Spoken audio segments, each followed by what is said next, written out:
series, you played cursed antique sleuth Ryan Dallion, a character I grew up watching and admiring as a kid. When creating a character like Ryan Dallion, how much of yourself goes into the role, and how much is the writer, director's, producer's input, and how much just happens organically on the set when interacting with other actors? I guess what I'm asking is, like, how does a character like that? I mean, what goes into creating a character like Ryan Dallion? Was it the director and producer that said, okay, this character is like this, you know, from what you read on the page, and has to be like that, or is it something that you were able to put yourself into and then bring it to life? Well, I think all roles start with yourself. I mean, whether or not, but for this role in particular, the cue was from the casting director, and you know, the breakdown for the role, which kind of described him as a Bruce Willis in Moonlighting kind of character. And so I did my best Bruce Willis imitation, and you know, got the role, and did the first couple episodes with that kind of, you know, devil-may-care, cocky, flirtatious Bruce Willis kind of thing, and then so that first cue comes from the writing, and the writing kind of, you know, it was kind of written in that, with that tone in mind. So it was easy to kind of you know, do the Bruce Willis thing with the writing. It was already in the writing. But then I remember a director having to have a meeting, like into the third episode, where a director said, "Hey, I understand you're doing this Bruce Willis thing. You don't need to do this Bruce Willis thing. Really, you're just going to be a second-rate Bruce Willis. So just be John LeMay, and you'll be the best John LeMay there can be." And again, it still goes back to the writing. No, it's still all in the writing, but you know, so there you go. You're adding a little bit more of yourself. And then the third episode in, the producer, I think, came up to me and said, "John, you're not being scared enough. When there's scary things happening, we need to have you more." I was doing my best. I was being, what's his name? Scully from X-Files? Yeah, I think I was. No, I'm sorry. What's the Mulder? What's his name? David Duchovny? I think I was being David Duchovny before David Duchovny, because I was being very stoic, you know, watching the bed smush the priest in the monastery, you know. So, you know, then I had to layer that, you know, this whole ordinary guy in extraordinary circumstances onto the whole thing, and really, so as devil-may-care as I wanted to be, I still needed to kind of be affected by what was going on. So it took a few episodes for you to kind of mold it into to Ryan Dallion. It took a couple episodes until you had some input from some other producers and our director, and then you dropped the Bruce Willis kind of vibe, and then you from that point forward, maybe around the fourth episode, then he was really firm on who this person was, or do you think? Never, you know, I found myself never to be really firm on who this person was, because you know, when you're a regular on a series that keeps evolving and the stories keep coming out, they're always throwing in, "Oh, I had a mother or a father that divorced my mother. Who knew?" You know, I mean, so as much homework as you know, as much backstory as you try to create for yourself, which, you know, everyone should do. I mean, and I did for the role. You know, a lot of that kind of gets thrown out the window when you find out that your brother died after retrieving a ball that you threw in the road. You know, got hit by a car. You know, in the second season, you find that out. Oh my God! Not that would have necessarily affected how I, you know, performed in the 33 episodes leading up to that, or how I would have, if I would have changed anything. No, probably not. But I think the key, you know, and then for a series regular, I think the key is you know, on the set, interacting with other actors. I mean, that really helps define, you know, who you are. Right. That's really, really interesting. I mean, so did you find yourself going off track when you have a different director every other week, or do they kind of know what's expected of that character, and then they kind of keep you on the same track? You know, as a movie, you just get one guy, you know, throughout. And it's different. But on a TV series, if you have a different director every week, and we all know in TV the writers are the ones that really rule, not the directors. Apparently, they're more technician, but it seems like, from what I've been told at least. I was kind of jealous. I was always kind of jealous of the guest stars every week, because they actually got more attention, you know. Really? And all of us actors just want attention from the directors anyway. We just want to know that our voices are being heard. The fact is that, you know, once the lead characters are established, you kind of just have to be there. Yeah, you have to. You just have to show up. You have to be, you know, they have to wake you up at 4 a.m. and get you onto the set. Right. And whether or not you're sleepwalking through the scene or not, it just has to be you after a point. And so there really was, you know, after the character's established, there's nothing for the director to do. He kind of just comes in and makes sure that it's lit and make sure that interesting. We all had different, you know, our scenes were all about exposition anyway, and we all would. Any one of us could say any one of the lines after a while. It didn't matter whether it was Mickey or Ryan or Jack who said this piece of exposition. We could all have that discovery, or all have that answer to that question, because, you know, there's always this. It could have gone either way. There was no, and it did oftentimes. I mean, it was, oh, okay, so I'm going to be the one who knows all about this first day. You know what I mean? So they kind of just let us loose, you know, really. Once you got into the only hard part about it is that it was always, seemed like it, whenever we shot the interior scenes, it was all in one day, and there was always the 3 scenes. There was the opening scene where in the antique shop where we found where we looked at the cursed object up in the manifest, or we made the connection, and then there's the middle scene where we come back and regroup before we go out for the final conflict, and then there's the denouement at the end where we all came in and said, oh, wasn't that cool that, you know, only one person died this week and we got the cursed object back into the vault. So we shot all those in one day, but it was, since it was a thriller and in a horror series, it was always seemed like we were always shooting those scenes from like 9 p.m. till 3 or 4 or 5 in the morning, because we were usually outside shooting in the darkness at night. You know, sure. And then the schedule was still such that we were. So we were doing a lot of. We were living like vampires for most of the series. That was in Canada, right? We shot in Canada. Toronto. Pretty much in Toronto. Mm-hmm. Cool. The series also stars Louise Robay and as the beautiful redhead Mickey Foster, and Chris Wiggins as the wise Jack Marshak. When all 3 of you would have scenes together, what was the process like? What was the process you go through among yourselves to make a scene playable? What's the process with you 3? What do you guys do together to work? You probably don't rely as much on the director coming over and say, okay, stand here. I mean, you guys probably work. What do you work together, and what do you guys say together among yourselves to make a scene work? Do you know what I mean? Like, okay, well, point of the scene is discovery. You know, we discover that, okay, this is in the manifest, and then I guess I'm trying to figure out, like, what is the actor's process when working together with other actors? How much do you guys keep to yourselves, and then how much do you guys talk to each other about, like, what you're going to do? Do you know what I mean? I remember it just being. Again, we shot. These were, all nighttime shoots, and just trying to stay loose. And I think, it didn't take too long before we all got into a real comfortable rhythm with each other. Right. And you work together every week, you guys, or yeah. I mean, my God, it must have been at a certain point. Maybe, I don't know, maybe after the 5th episode or after the 20th episode, where it was just like you guys are like this little family, and it's like okay, where's the script? You read it, and it's like, oh, we know what to do. You do. You kind of know what you do. Like I said, all the lines are they all seem to be interchangeable. So it's just a matter of which one you got and making sure you had them memorized.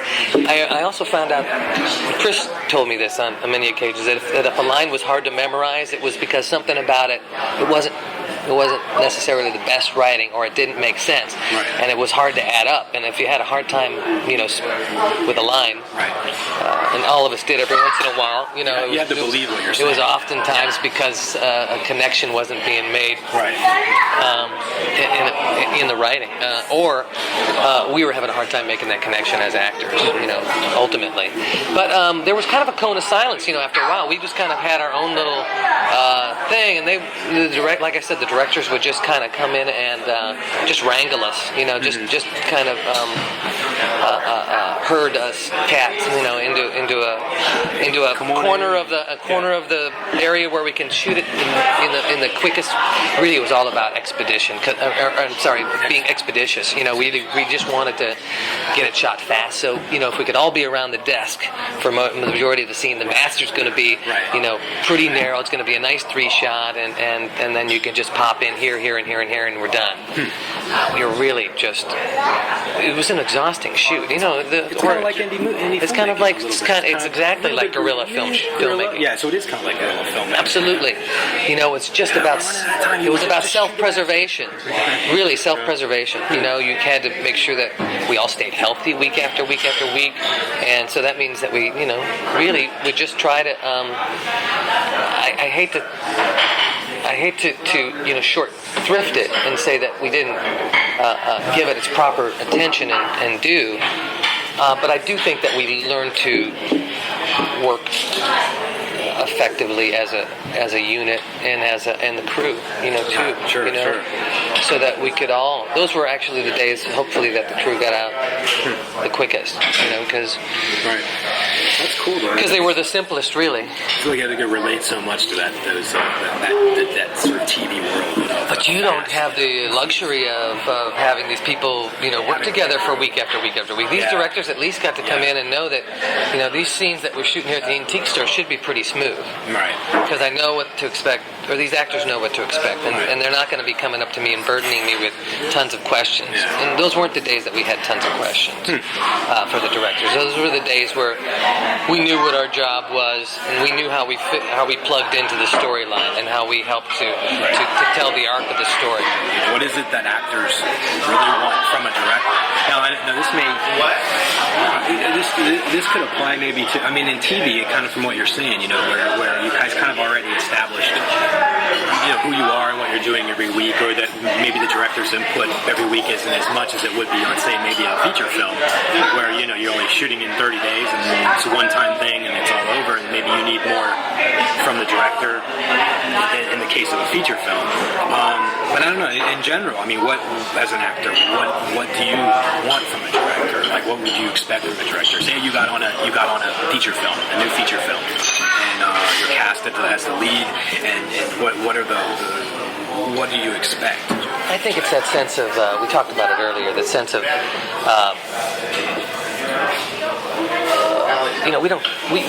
actors spend most of their time auditioning for roles, and and the few times that we do get them, we want to hope that we're there for a reason and that we're bringing something to the table that the director wants. So that's a given. But you also, on top of that, want to feel like you're a collaborator in the process, and that your communication and your input is going to not only fulfill what the director wants, but hopefully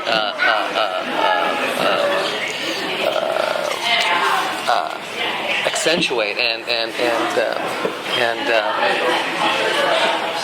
help make the project. You want help make the project better. I don't know, help make you want to feel like you want your input to be taken seriously, and not just to be or at least considered, or at least listened to, instead of it's my vision and it's what I say. Well, we just you don't want to be told what to do without having any kind of really, you just want to be. You want to make sure that you have a good dialogue, and that you want the director to have good communication skills. And like I said before, every actor's process is going to be different, and so you have to. I think the director has to respond differently to every actor he meets. Now, you don't want to be. No actor is wanting to have more input than necessary, but you do want to feel that you can, talk to the director and be heard and be considered. And because it's all about. Really having the actor be able to ultimately make sense of where he's going, whether it's the arc of the movie from A to B, or whether it's in the scene scene or whether it's from walking from point A to point B within the scene. You know, I mean, you really want to make sure that the actor can make that banana work, and because your lighting needs to have, you need to have the director be in his light the whole way to point B. It's the actor's job to make sure that he can get from point A to point B and have it make sense for himself. But if the actor should have any problem, doing that, you would hope that there would be a way for you to talk about it and for the director to help him solve the problem. Right. Because so a director needs to be there when you get stuck. If you're stuck, you need to have somebody to turn to and help you get out of that. Right, and then you got to trust it, and then you got to trust the director because even if you might not even understand fully, even in the end, why I'm going from point A to point B, but you got to trust that the director you want to hear the director say, "Trust me, it'll be fine. It's really all about this shot moving you from here to here, and it's really just the shadow on your face that I want to get." I mean, and that's I can understand that. That's cool. I'll do that. I'll take that. Then it clicks and it's playable. So it's all it's almost a bigger. So the actor gets a bigger picture as to what the film's all about, and the director hopefully gets a better idea as to what the actor needs. You both need to understand each other to a certain degree. Totally. Okay, cool. That's it. Just in general, if you get on a new film and you have a character, what questions do you initially ask about the character? I mean, it's one thing when you read it on the page, but it's another thing when you put yourself into that character and then you ask the director, okay, well, is this? Do you have like a list of questions that you ask the director? Like, okay, is this character? Did you go for a backstory, or do you ask him like, well, is he like this? Is he like that? Or do you just kind of do that on your own? How much of that process do you involve the director with? Do you know what I'm saying? Yeah, you know what? Honestly, I don't think I've never. I suppose doing the series when I got the television series, I did spend some time after I got the part shaping the character with the directors and the writer, and we talked about that earlier. But oftentimes you get cast because you've already done all that work. You auditioning and the whole process, and they've hired you because you're the one that they want. And it's usually them who come to you and say, "I love what you're doing. Well, let's add this to it." Okay. And let's add this to it, and don't forget about this as well. There's because again, I said this earlier as well. There's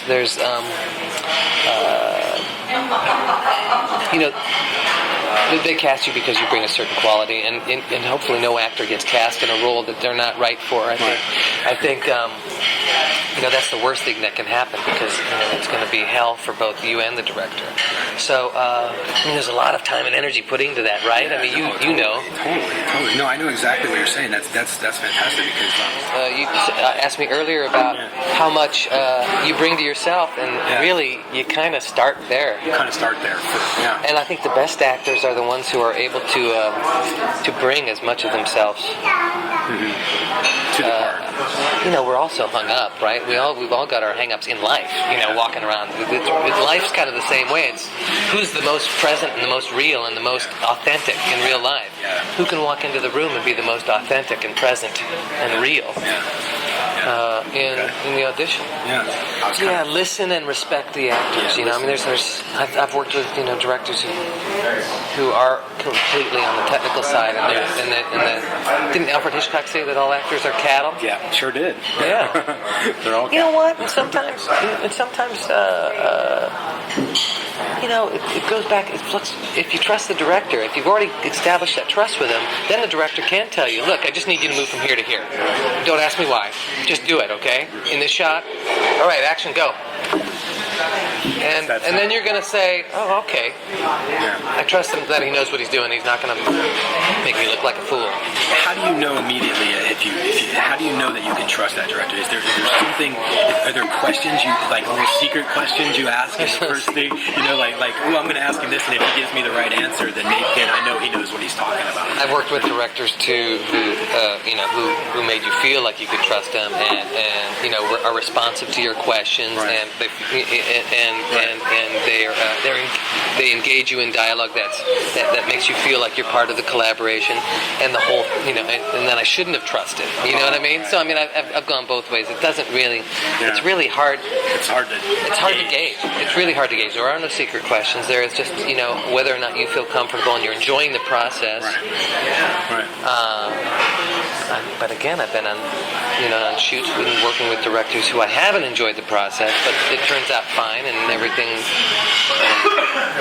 dandy. Yeah. So you got to trust that the actor has hired good editors, and that the actors have and that that editor can make or break a performance just as much as the director can. No, it's crazy because I could cut takes, I could cut bad. I mean, it's so. I mean, as a professional editor myself, I mean, I could totally ruin a movie by just choosing the wrong because some of these they're almost more important than the director. Honestly. Totally more important. Because I'll do series. I'll do series because I know that if they don't get it from my saying of this line 5 or 10 times in a row, if they don't get it in there, but if the editor picks the wrong one of those 5 or those 10, you're screwed. And if the director doesn't know the difference, like, oh, it all sounds fine, that's fine.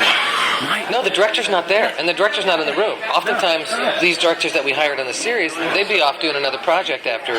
Some of them would stay and work with the editors, but I got to say, most of them would probably just leave it up to the editors. So they have to get to know you and what your character's all about too, and hopefully. It's a real art form, editing. No two ways about it. I have a great deal of respect for him, but as an actor, you never get to really. You always go to the premiere and you're like, God, I hope they cut it together right, and then you see it for the first time. Yeah. You learn on the set. That's stuff that they don't teach you in acting school. There is a lot of self-protection going on. There is a lot of you just making sure that the editor knows exactly what to cut in. Yeah. Right. And I think you just learn that through time. They don't teach you that in school. No, definitely not. They just teach you how to find the character and find yourself. And Jason Goes to Hell, the final Friday. You did a lot of hand-to-hand combat scenes with Jason Voorhees, played by Kane Hodder, who's a big dude. He is a big dude. Really big dude. Everybody talks about. He even talks about that fight that we had. Yeah, it's great. I was going to ask you, can you describe some of the creative and technical process behind those fight scenes in that show? I mean, how much of it was you? How much of it maybe was a stunt, or was any of it even a stunt, a double for you? They did have a stunt double who got thrown into the jungle gym. Yeah. And you know what? A lot of that at that point, I was a real confident stage combat dude. At that point, I had worked, for 2 seasons doing a lot of my own stunts and not a lot of my own stunts, but a lot of my own fights. Right. And working with the stunt team and TJ Scott in Canada, and so. I had a lot of experience making these very improbable fights. I mean, here I am fighting Jason. I mean, and before that, I'd fought many other emissaries of the devil. I mean, these aren't your average, ordinary fights. So you had to have a lot of luck going for you, and a lot of the luck in the fight with Jason was, this shovel happened to be laying there right next to me, and I was able to pick it up halfway through. So that was, but not just picking up the shovel. It's, how do I pick up this shovel and make it? How do I discover the shovel? This grand coincidence that's. I guess what I'm trying to say is, how do you make the impossible seem possible? And so that's. So that's fighting in the extreme, and I had a lot of experience doing that already. So really, that was a fun thing. And Kane is a stunt coordinator himself, so he choreographed the fight. Okay. And I think he liked working with me because he felt like he could. He didn't have to spend as much time teaching me everything. I was pretty responsive and took direction pretty quickly. So we were able to do a lot in a short period of time. What was that? What's that like for you when you it's one thing to rehearse it, and it's one thing to go through the motions, but when the camera's rolling and all of a sudden Kane Hodder comes out and he's full on Jason Voorhees standing there, like the guy's like 6'9" or whatever, he's huge, and the moment is there, camera's rolling for you. I mean, do you is it realer at that moment when it's all like okay, the rehearsals are over, camera's rolling, here it is, and you see him there and you're actually doing some of that fight with him? Is it do you really get into that moment, or you really feel that fear, or is it just kind of like it's a take and you know it's him underneath the mask, and right? Does it take you out of it, or do you get more into it during the? Well, you got to be on your game because he is a big guy, and you can't read his face underneath the mask. And, right. And oftentimes you get a lot of your cues from somebody's face. His was all physical cues, so and he's got big arms, so you didn't want to miss. Right.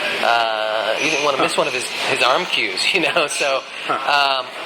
It was, look, you always, the adrenaline's always pumping when they yelled action. Yeah. Having Kane there, certainly raised the adrenaline bar, but it was it really was an exhausting fight. No two ways about it. Yeah. That's cool. Take after take after take. Yeah. Even though we were able to do a lot quickly, it's still you're using your whole body. Your whole body's into it. No two ways about it. In terms of acting, how is working in film different from television? You know what? I don't really see any difference. At least in the projects that I've done. And maybe that's because they've both been in the same genre, the horror genre. Now, film and television, and the difference between film and television and theater is pretty dramatic. But I haven't had the opportunity to have an experience that where it seemed like it was much different. It's always seemed like we're racing to get a shot There's done. no speed difference then, really. I mean, because even on a film set, you're still a lot of times you're still rushed to make a 5-page day or 10-page day or whatever. Absolutely. So in your experience, you don't really see much of a difference between shooting the two in terms of I don't know, anything really. I guess whether it's speed or how fast you guys do things. Well, the speed was a little bit more hyper on a series. In the series, okay. And then you're shooting 2 different episodes sometimes at once. You're doing pickups from the episode that you just wrapped last week. Okay. Do you prefer one over the other? Do you like one over the other? Or is it just kind of both, or just? No, not particularly. They're both. I think for me, I just think one of the things I'd really like to get off the ground is the TV series, and the reason for that is because I've made some movies or whatever, but with feature films, it's like it's over after an hour and a half, But whereas when you in TV, sometimes you can, if you create great characters, you get to live with them every week after week after week. I mean, like Friday the 13th was a great series. Every week I look forward to what are they going to do this week? What are they going to do this week? Whereas there's that. I don't know. You have those season arcs. You have the season after season of season with the characters you love. Whereas a movie, you get a character you love. That's great, but there's not that 53 different episodes you can go through, or 100 episodes you can go through to live over and over with those characters. So. If you could choose one horror film or performance in the history of horror cinema that influenced you as an actor, what would it be and why? One of my favorites is, of course, Anthony Hopkins in Silence of the Lambs. it's just that performance. he's great. He's great in that. He's great in Magic too. He's a great actor. You know what? I never really watched many horror films, or at least slasher films when I was a kid. So I didn't draw from them. But I did watch a lot of. I think I watched a lot of TV when I was a kid, and old movies, old Universal black and white. Sure. Wolfman. The classics, The Wolfman. What TV series is like? Were you a fan of maybe Twilight Zone and Outer Limits and those sort of shows? Or? I like those shows now. Yeah. Twilight Zone. You know what? I just watched those cop shows. I think I learned how to hold a gun by a guy who played Mannix. You know. I used to watch those with my dad. You know, but and 77 Sunset Strip when I was a real little kid. Yeah, I can't say. I would say the Universal, movies that, I wouldn't say that I draw influence from them now, but as a kid, those were my touchstones into the horror world for sure. Yeah, okay. The worst direction I ever got? Gosh, which when one? you just shook your head and you're just like, I can't believe you just told me that. I did have one, but I can't. I did have a. I remember once I got a. I won't name names, but I got a direction from. Of course not. From somebody, and it was kind of like a line reading kind of direction, or one of those.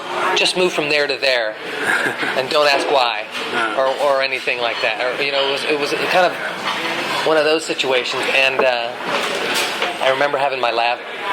I had my lav mic on, and I made a comment to the camera operator about what a jerk that director was for being so damn insensitive, or being such a non-actor director or something like that. And I forgot that the director had his headphones on and heard me rapping about him. Oh. So then he came over. I remember just certainly plenty of times where. I've had, in the genre, you do have situations where it is hard for you to kind of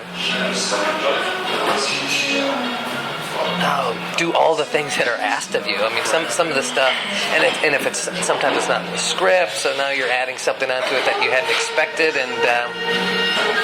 You ever had a director come up to you and say, something really ridiculous like, no, say it like this, and then they start mimicking, the way they want you to say it. Yeah, that's what I call a line reading. Line reading. So they'll give you a line reading. Okay. So mostly, That's what I can kind of. But honestly, there's been occasions too where, again, if you trust the director and you're not totally getting it, that I'll say, all right, give me that line reading. I want to, I can shoot it out. And it's not, authentic in the process, but you got to trust that they know what they need at this point in the script. Yeah.